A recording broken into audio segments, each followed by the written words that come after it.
Donald Trump প্রশাসনের শুল্ক আরোপের বিরুদ্ধে জোরালো কিছু যুক্তিসঙ্গত পদক্ষেপ গ্রহণ করার হুঁশিয়ারি দিয়েছেন কানাডার প্রধানমন্ত্রী জাস্টিন ট্রুডো। শুক্রবার কানাডা যুক্তরাষ্ট্র সম্পর্ক বিষয়ক উপদেষ্টা পরিষদের একটি বৈঠকে জাস্টিন ট্রুডো বলেন, আমার বলতে দ্বিধা নেই, আসছে দিন ও সপ্তাহগুলোতে আমাদের দেশকে কঠিন সময়ের মুখোমুখি হতে হবে।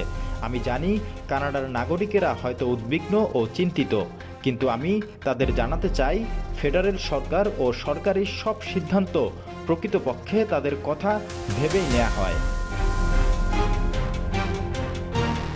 1 ফেব্রুয়ারি থেকে কানাডার পণ্য যুক্তরাষ্ট্রে প্রবেশের ক্ষেত্রে 25% শুল্ক দিতে হবে। যুক্তরাষ্ট্রের প্রেসিডেন্ট ডোনাল্ড ট্রাম্প আগেই কানাডা ও মেক্সিকোর পণ্যের ওপর বড় অঙ্কের শুল্ক আরোপের হুমকি দিয়েছিলেন। স্থানীয় সময় গতকাল রাতে হোয়াইট হাউস থেকে বলা হয়, এ সপ্তাহান্ত থেকেই কানাডা ও মেক্সিকো থেকে যুক্তরাষ্ট্রে আসা পণ্যকে 25% শুল্ক দিতে হবে। এছাড়া চীনের পণ্যের ওপর 10% শুল্ক আরোপ করা হয়েছে। এদিকে কানাডার তেলের উপর 25% নয়, বরং 10% শুল্ক আরোপ করা হয়েছে। সেই সাথে তেলের উপর এখনই শুল্ক কার্যকর করছে না ট্রাম্প প্রশাসন। জানান 18 ফেব্রুয়ারি থেকে দেশটির তেলের উপর শুল্ক আদায় কার্যকর হবে। মূলত 3টি কারণে এই শুল্ক আরোপের সিদ্ধান্ত নেন ট্রাম্প সরকার, যার প্রথম কারণ ওইসব দেশ থেকে আসা মানুষের সংখ্যা ভয়ানকভাবে বৃদ্ধি পাওয়া। দ্বিতীয় কারণ মাদকসহ বিভিন্ন কিছুর অবৈধ প্রবেশ।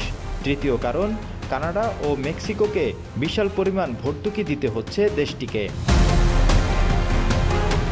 তবে পক্ষান্তরে ওয়াশিংটনের শুল্ক আরোপের পর অটোয়া ও মেক্সিকো সিটি পাল্টা শুল্ক আরোপের পরিকল্পনা করছে। এর ফলে উভয় পক্ষের বাণিজ্যই ক্ষতিগ্রস্ত হওয়ার আশঙ্কা বাড়ছে। ব্যবসায়ী নেতারা বলছেন, ট্রাম্প প্রশাসনের এই পদক্ষেপে বিশ্বজুড়ে ব্যবসা বাণিজ্যের উপর চরম বিশৃঙ্খলা দেখা দিতে পারে। উল্লেখ্য, কানাডার সর্ববৃহৎ বাণিজ্য অংশীদার যুক্তরাষ্ট্র। দুই প্রতিবেশী দেশের মধ্যে ঘনিষ্ঠ মিত্রতার সম্পর্কের ইতিহাসও রয়েছে। কানাডার মোট রপ্তানি পণ্যের 75% যায় যুক্তরাষ্ট্রে। দেশটির প্রধানমন্ত্রী জাস্টিন ট্রুডো বলছেন, বাণিজ্য বিরোধ ও কূটনৈতিক জটিলতা আমরা চাই না, কিন্তু যদি ট্রাম্প তার হুমকি বাস্তবে অনুসরণ করে তবে আমরাও ব্যবস্থা নেব।